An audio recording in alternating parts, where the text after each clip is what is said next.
जैसा कि आप सभी जानते हैं कि इस शो में हर दिन रिश्ते बनते हैं और हर पल रिश्ते बिगड़ते भी हैं। कभी दोस्ती की कस्में खाई जाती हैं, तो कभी छोटी छोटी बातों पर आसमान सिर पर उठा लिया जाता है। आज की हमारी यह खास रिपोर्ट शो के दो बहुत ही मशहूर और मजबूत खिलाड़ियों फरहाना भट्ट और गौरव खन्ना के बारे में है। इन दोनों के बीच आजकल जो खिचड़ी पक रही है उसने घर का माहौल पूरी तरह से बदल कर रख दिया है। सबसे पहले बात करते हैं उस घटना की जिसने इस पूरी लड़ाई की शुरुआत की। घर में मीडिया राउंड हुआ था, यानी बाहर से पत्रकार आए थे और उन्होंने घर वालों से तीखे सवाल पूछे। जब भी मीडिया घर के अंदर आती है तो कंटेस्टेंट्स यानी खिलाड़ियों के चेहरे के हाव भाव बदल जाते हैं। इस दौरान काफी सारे सवाल पूछे गए। वैसे तो मालती चहार से सबसे कम सवाल पूछे गए, लेकिन फिर भी वो बीच बीच में अपनी बात रखने की कोशिश कर रही थी। इसी दौरान फरहाना की पहले मालती से बहस हुई, लेकिन असली हंगामा तब शुरू हुआ जब फरहाना और गौरव खन्ना आमने सामने आ गए। इस मीडिया कॉन्फ्रेंस के दौरान गौरव खन्ना ने बातों बातों में फरहाना को दीदी कह दिया। बस फिर क्या था, फरहाना का गुस्सा 7वें आसमान पर पहुंच गया। आप सोच रहे होंगे कि दीदी शब्द में बुरा मानने वाली क्या बात है, लेकिन इस शो की दुनिया में उम्र को लेकर टोकना या किसी को बड़ा बताना अक्सर लड़ाई की वजह बन जाता है। फरहाना को यह बात बिल्कुल पसंद नहीं आई। कॉन्फ्रेंस खत्म होने के बाद भी फरहाना के दिमाग में यही बात चलती रही। बाद में जब गौरव खन्ना फरहाना के पास गए और उनसे पूछा कि वह इतना क्यों चिढ़ गई थी, तो फरहाना ने अपना गुस्सा जाहिर कर दिया। उन्होंने साफ कहा कि उन्हें पसंद नहीं है कि कोई उन्हें दीदी बुलाए। उन्होंने गौरव को चुनौती देते हुए कहा, अगर मैं आपको अंकल बुलाऊं तो आपको कैसा लगेगा। फरहाना को लगा था कि शायद अंकल सुनकर गौरव भी चिढ़ जाएंगे और भड़क जाएंगे, लेकिन यहाँ गौरव खन्ना ने बहुत ही समझदारी और शांत दिमाग का सबूत दिया। उन्होंने मुस्कुराते हुए जवाब दिया कि उन्हें अंकल कहलाने में कोई दिक्कत नहीं है। उन्होंने तो यहाँ तक कह दिया कि वो एक गुड लुकिंग यानी सुंदर दिखने वाले अंकल कहलाना पसंद करेंगे। गौरव का यह बेफिक्र अंदाज फरहाना को और भी ज्यादा चुभ गया। उन्हें लगा था कि गौरव गुस्सा करेंगे, लेकिन गौरव ने तो बाजी ही पलट दी। इसके बाद फरहाना वहाँ से चिढ़कर उठ गई और अकेले जाकर बैठ गई। पहले फरहाना घर के दूसरे सदस्य अमाल के साथ बैठकर हंस बोल रही थी, खाना खा रही थी और काफी खुश नजर आ रही थी। लेकिन गौरव के साथ हुई इस बातचीत के बाद वो एकदम उदास और खोई खोई सी नजर आने लगी। ऐसा लग रहा है कि उनके दिमाग में बहुत सारी बातें चल रही हैं। वो शायद ये सोच रही हैं कि इस लड़ाई का बाहर जनता पर क्या असर पड़ेगा। क्या वो सही दिख रही हैं या गलत? यह सोच विचार उनके चेहरे पर साफ दिखाई दे रहा था। लेकिन दोस्तों, कहानी यहीं खत्म नहीं होती। अगर आप इस शो को 24 घंटे लाइव देख रहे हैं तो आपने देखा होगा कि अगले दिन भी इन दोनों के बीच एक और बड़ा बवाल हुआ, और यह बवाल हुआ खाने को लेकर। जी हाँ, घर के अंदर राशन और खाना हमेशा से ही लड़ाई की एक बड़ी वजह रहा है। हुआ यूं कि गौरव खन्ना किचन में खाना बना रहे थे। वहाँ फरहाना आई और उन्होंने मांग रख दी कि उन्हें खाने में नई दाल और नई सब्जी चाहिए। अब गौरव का कहना था कि घर में पहले से ही दाल बची हुई है तो उसे ही खा लेना चाहिए, खाना बर्बाद नहीं करना चाहिए। लेकिन फरहाना अपनी बात पर अड़ी रही।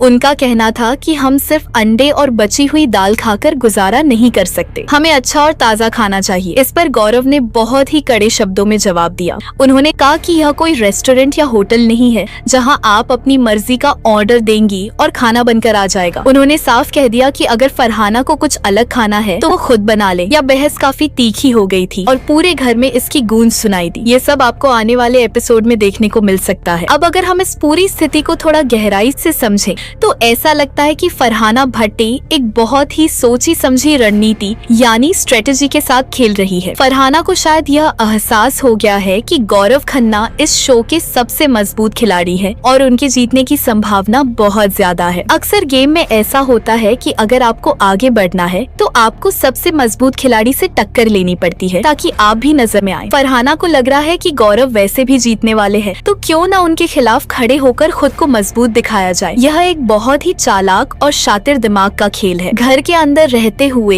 यह भांप लेना कि बाहर कौन लोकप्रिय है, यह आसान काम नहीं है। अगर फरहाना जानबूझकर ऐसा कर रही है तो मानना पड़ेगा कि उनका गेम प्लान बहुत तगड़ा है। मेरे हिसाब से फरहाना भट्ट जिस तरह से खेल रही है वो शो के टॉप 2 में जाने की हकदार है, यानी वो फाइनल तक जरूर पहुंच सकती है। लेकिन अगर विजेता की बात करें तो गौरव खन्ना का पलड़ा अभी भी बहुत भारी लग रहा है। जिस तरह से वो हर बात का जवाब शांति और मजाक में देते हैं वो जनता को काफी पसंद आ रहा है। अब यह देखना बहुत दिलचस्प होगा कि आने वाले दिनों में यह दीदी बनाम अंकल की लड़ाई क्या नया मोड़ लेती है। क्या फरहाना और गौरव के बीच सुलह होगी या यह युद्ध और भयंकर होगा? और हाँ, आप लोग हमें जरूर बताइएगा कि आपको क्या लगता है, क्या गौरव वाकई विनर बनने वाले हैं और क्या फरहाना की यह नाराजगी जायज है? अपनी राय हमें जरूर दें। तब तक के लिए शो का आनंद लेते रहिए। रहें और देखते रहें यह रोमांचक सफर।